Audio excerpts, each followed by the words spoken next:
Good morning all of you. I hope आप सभी लोग अच्छे होंगे।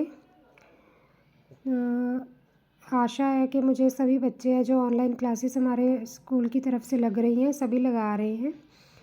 तो आज हम हिंदी की क्लास में आपकी जो हिंदी की पाठ्य पुस्तक है नव उन्मेष हिंदी पाठमाला, उसका हमने पाठ नंबर 15 है जो उस दिन पिछली वीडियो में हमने उसको रीड किया है पाठ को। तो सभी को मुझे आशा है कि सभी को जो कहानी है इसकी पाठ नंबर 15 किताब वाला अच्छे से समझ आ गई होगी। सबने उसे पढ़ा भी होगा और समझा भी होगा। तो आज हम लोग किताब वाला पाठ के जो अभ्यास कार्य है पेज नंबर 142 पर, उसको हम लोगों ने पढ़ना भी है, साथ साथ समझना भी है, अभ्यास कार्य करना है इसका। सबसे पहले इसे पाठ नंबर 15 का पेज नंबर 142 है जो, उस पर आपको पहले का दिया हुआ रचनाकार का परिचय। रचनाकार मतलब इसकी रचना किसने की है। जेनिट विंटर एक प्रशंसित लेखिका व व्याख्याकार है, लेखिका है जिसने इसको लिखा है, और ये है रोगर विंटर की पत्नी है जो न्यूयॉर्क में रहती है। ठीक है, तो उसके बाद अभ्यास कार्य जहाँ से हमारा स्टार्ट होता है वहाँ पे हमें दिया गया शब्द विशेष। शब्द विशेष में जैसे हम कह देते हैं कठिन शब्द आ गए या कुछ ऐसा है ना। सबसे पहला दिया किताब घर। किताब घर कहते किसे हैं? किताब घर कहते हैं किताबों का घर, मतलब पुस्तकालय। पुस्तकालय जैसे हमने पढ़ा हुआ है पुस्तक प्लस आलय, पुस्तकालय मतलब पुस्तकों का आलय, आलय मतलब घर, वैसे ही पुस्तकों का घर और किताब घर एक ही चीज़ है। क्रेट, क्रेट नंबर 2 पर दिया क्रेट। क्रेट मतलब लकड़ी का बक्सा, लकड़ी का बक्सा है जो उसने लुइस ने गधों के ऊपर क्रेट बनाकर लगाई थी जिसमें उसने किताबें रखी थी। पहाड़ी के उस पार जाना था इसलिए उसने वहाँ पे गधों के ऊपर एक क्रेट बनाई थी, उसमें उसने किताबें रखी ताकि वह उसे अच्छे से संभाल कर लेकर जा सके। उसके बाद है पाठ से उच्चारण अभ्यास एवं श्रुतलेख। श्रुतलेख ऑलरेडी हम करवाते हैं हर एक पाठ में से, जैसे 1 to 10 हो गए या 1 to 20। तो इसमें उच्चारण अभ्यास एवं श्रुतलेख दिए गए हैं जो उन्होंने खुद दिए हैं पाठ में से। फर्स्ट दिया है कोलंबिया, पहाड़ियों, हट्टे कट्टे, इल टोरमेटो, मिन्नतें, चहचहाहट, इंतज़ार, गुर्राकर, मोमबत्तियाँ, समृद्धि। तो ये तो हो गए हमारे श्रुतलेख। ऑलरेडी आपको इसमें पीडीएफ में हमने सेंड करे हुए हैं श्रुतलेख और शब्द अर्थ, वहाँ से आप लोगों ने अपनी एफएनबी है जो वहाँ पे कर लेनी है। तो उसके बाद है मुख्य से। मुख्य से हमारे जो सबसे पहले प्रश्न उत्तर आते हैं मुख्य से। फर्स्ट इसमें प्रश्न हमारे पास है लुइस कहाँ रहता था। ये सभी ने पाठ पढ़ा हुआ है तो सभी को पता ही है लुइस कहाँ रहता था। लुइस कोलंबिया के घने जंगलों में रहता था। कहाँ रहता था लुइस? कोलंबिया के घने जंगलों में। ये हमारे वैसे ही पेज नंबर 139 है जो बुक का आपका, उसमें फर्स्ट लाइन में इसका आंसर है जो आपको मिल भी सकता है वहाँ से। और सेकंड हमारे पास प्रश्न है लुइस की पत्नी डायना क्यों गुस्सा हुई। ये हमने जब पाठ पढ़ा था साथ साथ हमने समझाया भी था। जो लुइस की पत्नी थी डायना, उसकी पत्नी का नाम क्या था? डायना। लुइस पर गुस्सा क्यों होती थी वो? क्योंकि लुइस था जो उसे किताबें पढ़ने और सहेजने का शौक़ था। वो बहुत सारी किताबें पढ़ता है, एक ख़त्म होती दूसरी पढ़ता, तो इस वजह से उसके किताबों के शौक़ के कारण उसका जो पूरा घर किताबों से भर गया था, जिसके कारण उसकी पत्नी डायना थी जो उससे गुस्सा हो जाती थी। और यहाँ पे हमारे पास है प्रश्न नंबर 3, दूर एक पहाड़ी पर देर रात मोमबत्तियाँ और लालटेनें क्यों जलती रही। क्यों जलती रही थी? क्योंकि जो लुइस था उसने दूर पहाड़ियों पर जो बच्चे रहते थे उनको किताबें दी थी। देकर आया था ना, वो गधे के ऊपर लाद के किताबें देकर आया था।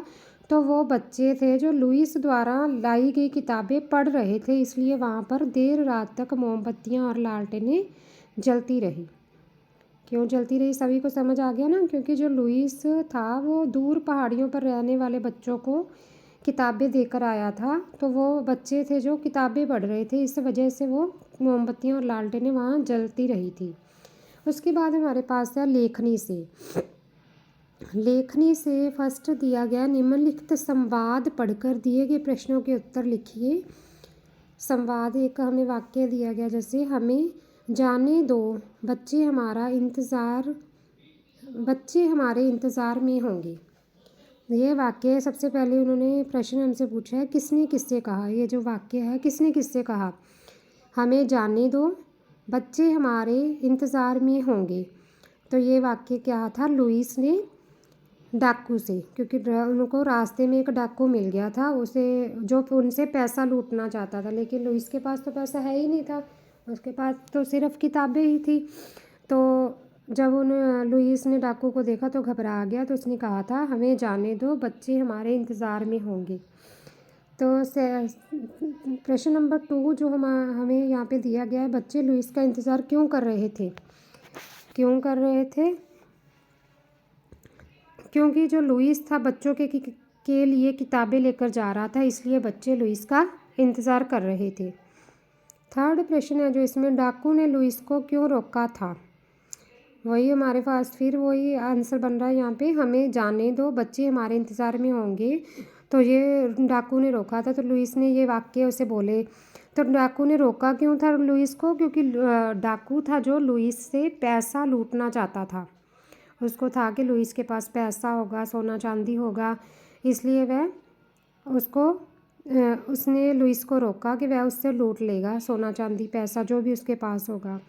फोर्थ क्वेश्चन है जो यहाँ हमारे पास, डाकू ने लुईस को किस शर्त पर जाने दिया। जब डाकू ने लुईस को रोक लिया तो वो तो उससे पैसा लूटना चाहता था, डाकू था जो लुईस से, तो उसके पास कोई पैसा तो है नहीं था, लुईस के पास सिर्फ किताबें थी। तो डाकू ने क्या किया, उसकी किताबों में से एक किताब तो उसने रख ली थी, तो उसको फिर किस शर्त पर वहाँ से जाने दिया। उसने कहा कि अगली बार जब वो आए तो उसे चांदी देने का वादा करे। ये मतलब वो जब अगली बार आए तो उसे चांदी लेकर आए, उसके लिए इस शर्त पर उसे वहाँ से जाने दिया था उसने।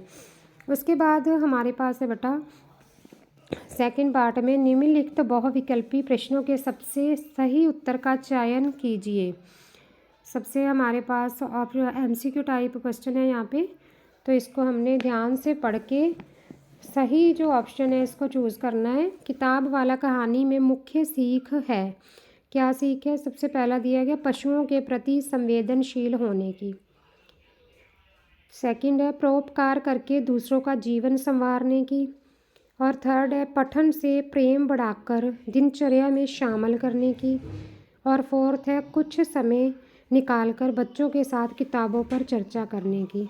तो हमारा जो इसमें से सही उत्तर है वो है पठन से प्रेम बढ़ाकर दिनचर्या में शामिल करने की।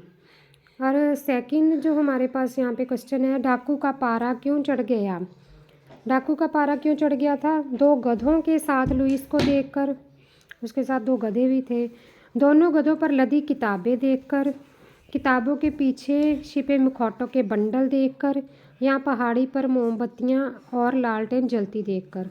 तो इसमें से हमारा जो सही उत्तर है वो है दोनों गधों पर लदी किताबें देखकर, क्योंकि डाकू को था कि उसके पास लुईस के पास सोना होगा, चांदी होगी, तो पैसा होगा, लेकिन उसके पास की थी ढेर सारी किताबें, जिसको देखकर डाकू का पारा चढ़ गया, उसे गुस्सा आ गया।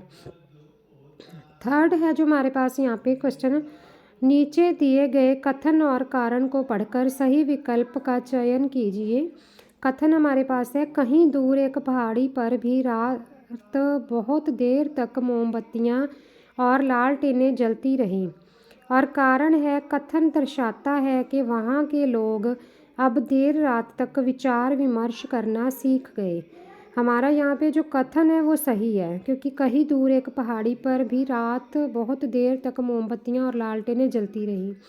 लेकिन जो कारण इसमें हमें दिया गया वो हमारा गलत है। कथन दर्शाता है कि वहाँ के लोग अब देर रात तक विचार विमर्श करना सीख गए। मोमबत्तियाँ तो जलती रही थी, लालटेनें, क्योंकि बच्चे वहाँ पे किताबें पढ़ने लगे थे, इस वजह से। तो कथन सही है और कारण गलत है। तो इसका हमारा जो आंसर है वो है थर्ड वाला, कथन सही है किंतु कारण गलत है। उसके बाद है बेटा रिक्त स्थान भरिए। रिक्त स्थान मतलब खाली स्थान भरने हैं। फर्स्ट है इसमें, लुईस ने गधों को नाम दिया डैश और डैश। क्या नाम रखे थे उसने अपने जो गधे लिए थे उसने, एक का नाम रखा था एलिफा और दूसरे का बीटा। सेकंड है, लुईस की लाइब्रेरी का नाम था। लुईस की लाइब्रेरी थी, कौन सी लाइब्रेरी थी उसकी, किताब घर कौन सा था उसका, जो उसने गधे के ऊपर क्रेट बनाकर वहाँ पे एक तख्ती लगा दी थी और उसके ऊपर नाम लिखा था गधे पर किताब घर। तो लुईस की लाइब्रेरी का नाम क्या था, गधे पर किताब घर। तो ऐसे ही हमारा जो थर्ड है रिक्त स्थान, एक दिन पानी पीने के बाद डैश ने आगे चलने से डैश कर दिया। एक दिन पानी पीने के बाद बीटा ने आगे चलने से मना कर दिया। ये हमारा जो थर्ड वाला उत्तर है इसका। फोर्थ नंबर पर, किताबों के ढेर के पीछे से लुईस ने डैश का एक बंडल निकाला। बंडल किसका था उसके पास, मुखौटों का। मुखौटे किसके थे, जानवरों के। तो लुईस किताबों के ढेर के पीछे से लुईस ने मुखौटों का एक बंडल निकाला। उसके बाद बेटा पेज नंबर 144 थर्ड पार्ट है, निम्नलिखित वाक्यों में से सही या गलत के चिन्ह लगाइए। हमने इसमें पढ़ना है और सही गलत बताना है। लुईस को किताबें बेचने का शौक़ था, जैसे ही एक किताब बिकती वह दूसरी ले आता। तो ये आंसर हमारा क्या है, गलत है, क्योंकि लुईस को किताबें पढ़ने का शौक़ था और सहेजने का शौक़ था। वो एक किताब पढ़ता, जब वो ख़त्म हो जाती तो दूसरी ले आता। तो जो हमारा फर्स्ट वाला जो आंसर है इसका क्रॉस लगेगा इसके सामने। सेकंड है जो हमारे पास, लुईस ने गधों की पीठ पर किताबें रखने के लिए एक क्रेट बनाई। तो ये हमारा सही है। उसने एक किताबें पहाड़ी के पार लेकर जानी थी, इसलिए उसने गधों पर सीधी किताबें वो रख नहीं सकता था। किताबें रखने के लिए उसने गधों की पीठ पर एक क्रेट बनाई थी और क्रेट के ऊपर एक तख्ती भी लगाई थी और उसके ऊपर लिखा था गधे पर किताब घर। तो ये वाला आंसर हमारा सही है। नेक्स्ट थर्ड है जो, लुईस के किताब घर का नाम था चलता फिरता किताब घर। ये गलत है। अभी मैं आपको बता के हटी हूँ कि लुईस ने जो गधों की पीठ पर किताबें रखने के लिए एक क्रेट बनाई थी, तो उसके ऊपर उसने लिखा था गधे पर किताब घर। तो यहाँ पे हमें ये दे रहे हैं कि किताब घर का नाम दे रहे हैं चलता फिरता किताब घर। तो ये आंसर है जो ये वाला क्रॉस आएगा इसका। नेक्स्ट है बेटा 4 नंबर पर, उसने बच्चों को जो छोटे जानवरों के मुखौटे बांटे। छोटे जानवरों के मुखौटे नहीं थे, जानवरों के मुखौटे थे सिर्फ। तो ये भी क्रॉस आएगा। फिफ्थ वाला है, किताब वाला कहानी की लेखिका जेनेट विंटर है। अभी हमने पढ़ा है ये वाला, मैंने आपको लेखिका का परिचय भी करवाया था। तो ये वाला आंसर हमारा सही है। उसके बाद है हमारे पास प्रश्न उत्तर कुछ शब्दों में। कुछ शब्दों में फर्स्ट प्रश्न है हमारे पास, एक दिन सुनसान रास्ते में लुईस को कौन मिला। सुनसान रास्ते में जब वह लुईस अपने गधों के साथ किताबें देने जा रहा था पहाड़ी के उस पार, तो उसे रास्ते में कौन मिला था, एक डाकू मिला था। और यहाँ पे हमारा सेकंड प्रश्न है, लुईस बच्चों के लिए कौन सा अनूठा उपहार लाया था। कौन सा अनूठा उपहार लाया था वो बच्चों के लिए, जानवरों के मुखौटे। किताबों के साथ साथ वो मुखौटों के बंडल भी लेकर आया था। तो उसका अनूठा उपहार क्या था, जानवरों के मुखौटे। उसके बाद है, लुईस ने अपने पुस्तकालय की शुरुआत कब की। लुईस को किताबें पढ़ने का भी शौक़ था और सहेजने का भी। वो किताबें पढ़ता रहता था, किताबें नई नई किताबें घर में लाता रहता था। उसका जो किताब घर था पूरा किताबों से भर गया था। तो उस वजह से उसकी जो पत्नी थी उसके ऊपर गुस्सा करने लग गई थी, जिसकी वजह से उसने एक पुस्तकालय बनाया, छोटा सा किताब घर बनाया, जिससे वो बच्चों को किताबें बांटता था। तो इस प्रकार उसने अपने पुस्तकालय की शुरुआत की अपनी पत्नी के गुस्सा करने के बाद। उसके बाद हमारे पास प्रश्न है कुछ वाक्यों में। कुछ वाक्यों में फर्स्ट प्रश्न था इसमें हमारे पास, लुइस के दिमाग में क्या विचार आया और क्यों। तो इसमें हम वही शुरू से वो कहानी जैसे जैसे पढ़ते हैं वैसे वैसे आंसर देंगे। क्या विचार आया और क्यों। जो लुइस था वो रोज़ किताबें लाता और पढ़ता था, है ना। पढ़ते पढ़ते उसे धीरे धीरे उसका जो पूरा घर था किताबों से भर गया और इतनी ज़्यादा किताबें हो गई कि उसकी जो पत्नी डायना थी उस पर गुस्सा होने लगी। तो जब उसकी पत्नी उस पर गुस्सा होने लगी तो उसे विचार आया कि क्यों ना ये किताबें वह दूर गांव में उन लोगों को पढ़ने को दे जिनके पास किताबें नहीं हैं। तो यहाँ पे हमारा जो आंसर बन रहा है, लुइस के दिमाग में क्या विचार आया और क्यों, ये वहीं से स्टार्ट होगा जैसे कि वो किताबें लाता था, किताबों से उसने अपना पूरा घर भर लिया और उसकी पत्नी उस पर गुस्सा होने लगी। इस वजह से वो उसके मन में विचार आया कि वो क्यों ना वो किताबें दूर गांव में उन बच्चों को दे दे या उन लोगों को दे दे जिनके पास किताबें नहीं हैं। तो हमारा कुछ वाक्यों में जो प्रश्न नंबर 2 है यहाँ पे, लुइस का घर किताबों से क्यों भर गया था। तो यहाँ पे भी वही आंसर बन रहा है। किताबों से क्यों भर गया था, क्योंकि लुइस को किताबें पढ़ने का शौक़ था, किताबों से बहुत प्यार करता था वो।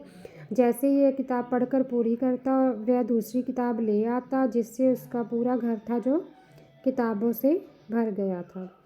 उसके बाद थर्ड क्वेश्चन है, जो लुइस ने बच्चों को मुखौटे देने के बाद क्या किया। जानवरों के लुइस ने बच्चों को जानवरों के मुखौटे दिए और फिर उसने एक जानवरों की कहानी सुनाई बच्चों को। उसके बाद बच्चों ने अपनी अपनी पसंद की एक एक पुस्तक वहाँ से ली, किताब ली और वहाँ से चल दिए। उसके बाद आ गया बेटा हमारे पास जो प्रश्न उत्तर है मेरे विचार से। मेरे विचार से मतलब अपने अकॉर्डिंग आप लोगों ने आंसर यहाँ पे देने हैं कि आपके विचार से क्या आंसर इसका बनना चाहिए। जैसे हमारे पास फर्स्ट इसमें है प्रश्न, एक किताब घर बनाना लुइस के किन गुणों को दर्शाता है। लुइस में कौन कौन से गुण थे कि उसने एक किताब घर बनाया या एक पुस्तकालय की शुरुआत की। क्योंकि उसे एक तो किताबों से प्यार था, किताबों से प्यार था, बच्चों से प्यार था और उसमें कल्पना शक्ति भी थी। वो पहले ही कल्पना कर लेता था, जैसे जब उसकी पत्नी गुस्सा होती है तो वो पहले विचार करता है, कल्पना करता है अगर मैं ये किताबें दूसरे बच्चों को दे दूँ जिनके पास नहीं है तो वो भी पढ़ सकते हैं। और उसमें परोपकार की भावना भी थी। परोपकार मतलब दूसरों की भलाई करने की, ये भी उसमें एक खासियत थी।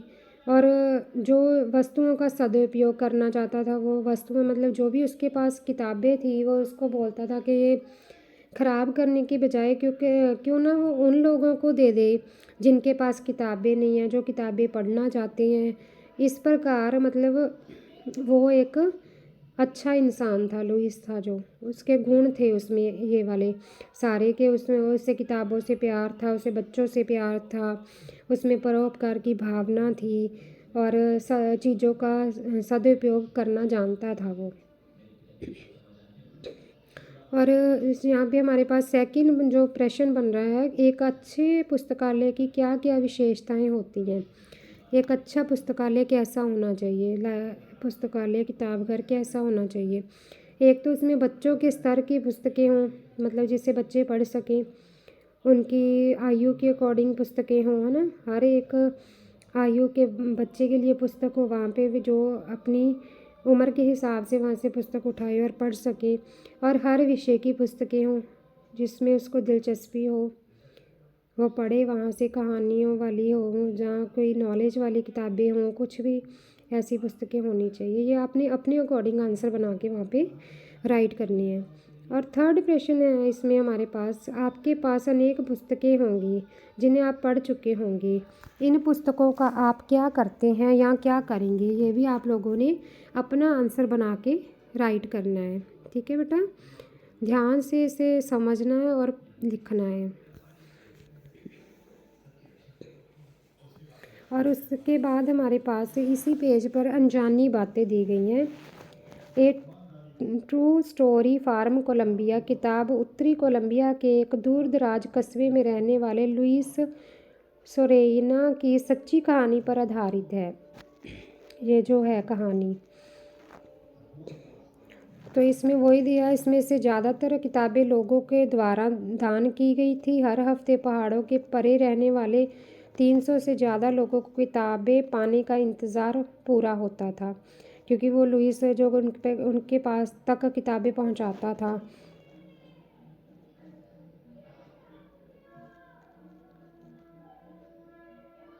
तो इसके बाद हमारे पास बेटा आ जाएगा भाषा और व्याकरण, पेज नंबर 145 पर। ये जो हमने पहले अब तक पढ़ा है वो सारे इसके जो प्रश्न उत्तर थे, रिक्त स्थान थे या बहुविकल्पी प्रश्न थे। अब हम करेंगे भाषा और व्याकरण। जो इसमें व्याकरण है वो कैसी पूछी गई है, ग्रामर टॉपिक है जो। सबसे पहले इसमें पूछा है हमें कि पाठ में प्रयुक्त अविकारी शब्दों को पहचान कर लिखें। अविकारी शब्द कौन से होते हैं, जैसे जिन शब्दों में परिवर्तन नहीं आता किसी प्रकार से भी। अविकारी शब्दों पर लिंग, वचन, पुरुष, काल आदि के परिवर्तन से कोई प्रभाव नहीं पड़ता, वो बदलते नहीं अपना रूप। उदाहरण भी दिए हैं इन्होंने, जैसे धीरे धीरे की और दिया है, वाह दिया है, के साथ भी आद। तो नीचे उन्होंने किताब में से आपने पहचान कर कुछ अविकारी शब्द लिखने हैं। जैसे हम लिख सकते हैं क्या, और, पर, अब, एकदम, फिर, ही, तक। उसके बाद सेकंड जो हमें दिया गया इन्होंने, कुछ शब्दों के एक से अधिक अर्थ होते हैं, अनेकार्थी शब्द जिससे कह देते हैं हम, है ना। जैसे उदाहरण में इन्होंने दिया दफ़ा। दफ़ा एक तो हम कह देते हैं बार, इतनी दफ़ा ये काम हुआ, है ना। एक दफ़ा होती धारा। जैसे बार में दिया उन्होंने मैंने 2 दफ़ा खाना खाया। और दफ़ा धारा में दिया उन्होंने शहर में दफ़ा 144 लगी है। ऐसे दौरा, किसी काम के लिए यात्रा करना, दौरा करना, है ना। और दूसरा है बेहोशी, दौरा पड़ जाना, पागलपन का दौरा जैसे होता है। तो उसके बाद सेकंड पार्ट में उन्होंने दिया निम्नलिखित शब्दों के अलग अलग अर्थों से वाक्य बनाइए। अर्थ आपको यहाँ पे मैं बताऊँगी, आप लोगों ने वाक्य है जो खुद बनाने हैं इसके। जैसे फर्स्ट है हमारे पास जड़। जड़ एक तो होती है पेड़ की जड़। पेड़ की जड़ जैसे हम विलोम शब्द में भी करते हैं ना, जड़ चेतन, वैसे जड़ पेड़ की जड़ होती है। और दूसरा जड़ यहाँ पे है निर्जीव वस्तु, जिसमें जान नहीं होती, उसे भी जड़ कह देती हैं। अभी दोनों से आप लोगों ने वाक्य बनाने हैं, पेड़ की जड़ का वाक्य बनाओगे और निर्जीव वस्तु से। सेकंड हमारे पास है पद। पद मतलब एक तो पद पदवी होती है, पदवी मतलब ओहदा, क्या स्थान है हमारा किसी जगह पे या घर में क्या स्थान है हमारा। और दूसरा पद है मतलब पैर। ऐसे ही हमारे पास थर्ड इन्होंने दिया अंक। अंक एक तो होते हैं नंबर, हमारे कितने में से कितने अंक आए हैं जैसे। और दूसरा है गोद, माँ की गोद, उसको भी अंक कह देते हैं। ठीक है बेटा, इस प्रकार आप लोगों ने इसके अर्थ समझते हुए वाक्य बनाने हैं, वाक्य आपने खुद बनाने हैं इसमें। और थर्ड पार्ट है जो हमारे पास निम्नलिखित सरल वाक्यों को कोष्ठक में दिए योजिक शब्दों की सहायता से संयुक्त वाक्य में परिवर्तित कीजिए। संयुक्त वाक्य आपको वो साथ में उन्होंने दिया भी है। जैसे फर्स्ट वाक्य है, वह परिश्रम करके परीक्षा में सफल हुआ। तो इसमें वो कहते हैं और लगाकर आप इसको वाक्य को पूरा करेंगे, संयुक्त वाक्य बनाएंगे। उसने परिश्रम किया और परीक्षा में सफल हुआ। हम ऐसे इसका आंसर बना सकते हैं। Next page number 146। सेकंड इन्होंने दिया मज़दूर को मेहनत करके भी उसका लाभ नहीं मिला। तो इसमें वो कहते हैं लेकिन लगा सकते हो आप, लेकिन लगा के बनाओ। मज़दूर को मेहनत करके भी उसका लाभ नहीं मिला। मज़दूर मेहनत करता है लेकिन उसे उसका लाभ नहीं मिलता। ऐसे हम इसका आंसर बना सकते हैं। उसके बाद थर्ड में दिया कम रोशनी में पढ़ने के कारण विद्यार्थी की आंखें खराब होगी। इसमें वो कह रहे हैं इसलिए का प्रयोग करके इसे पूरा करें। विद्यार्थी कम रोशनी में पढ़ता था इसलिए आंखें खराब हो गई, इसलिए उसकी आंखें खराब हो गई हैं, इसलिए आंखें खराब हो गई। फोर्थ है मैं कुसुम के साथ बाज़ार जाना चाहती थी। के लगा के इसको पूरा करना आपने। मैं चाहती थी कि कुसुम के साथ बाज़ार जाऊं। ऐसे ही उन्होंने आगे हमें दिया है संज्ञा। पाठ में से आए संज्ञा शब्द छांट कर लिखे। संज्ञा में हमने पढ़ा ही है ग्रामर में, व्याकरण में, कि संज्ञा 3 प्रकार की होती है, व्यक्तिवाचक संज्ञा, जातिवाचक संज्ञा, भाववाचक संज्ञा। पहले तो संज्ञा कहते किसे हैं, जैसे किसी विशेष व्यक्ति, स्थान, वस्तु आदि के नाम को संज्ञा कहते हैं। संज्ञा के आगे भेद हमें 3 बताए गए हैं, ऑलरेडी बुक में आपको दिया भी गया है। व्यक्तिवाचक संज्ञा मतलब विशेष व्यक्ति, स्थान या वस्तु का नाम, जिसे हम व्यक्तिवाचक संज्ञा कहते हैं। जातिवाचक संज्ञा मतलब समूह को, जाति का प्रतिनिधित्व करने वाले नाम को हम जातिवाचक संज्ञा कह देते हैं। और थर्ड है भाववाचक संज्ञा। भाववाचक मतलब भाव हो गए, गुण हो गए, अवस्था होगी आदि के नाम को हम संज्ञा कहते हैं। तो इसमें से हमने पाठ में से छांट कर लिखने हैं। व्यक्तिवाचक संज्ञा में हम लिख सकते हैं जैसे कोलंबिया, कोलंबिया एक स्थान का नाम है ना। डायना उसकी पत्नी का नाम था। एल्फा और बीटा उसके गधों के नाम थे लुईस के। ऐसे ही जातिवाचक संज्ञा, जातिवाचक संज्ञा में हम लिख सकते हैं किताबें, किताब, गाँव था, गधा था, बच्चे थे, पहाड़ियाँ थी, मतलब पूरी जाति का जो हमें बोध करवा रहे हैं। और थर्ड है इसमें भाववाचक संज्ञा। भाव जो होते हैं जिनको हम महसूस कर पाते हैं, जैसे गुस्सा आ गया, विचार आया उसके मन में, प्यार आना, भूख, ये सारे क्या हैं भाववाचक संज्ञा। आई होप मुझे लगता है आप लोगों को सभी को ये जो प्रश्न उत्तर हैं अच्छे से समझ आ गए होंगे। तो इसके बाद हम ना इसकी एक वर्कशीट बना के या आपको एक PDF बना के इसका सेंड कर देंगे, इसके जो प्रश्न उत्तर होंगे। तो सभी बच्चों ने अपनी FNB के ऊपर अच्छे से सुंदर सुंदर राइटिंग में से कंप्लीट कर लेना है इस पाठ को, पाठ नंबर 15 को। धन्यवाद बेटा, थैंक यू।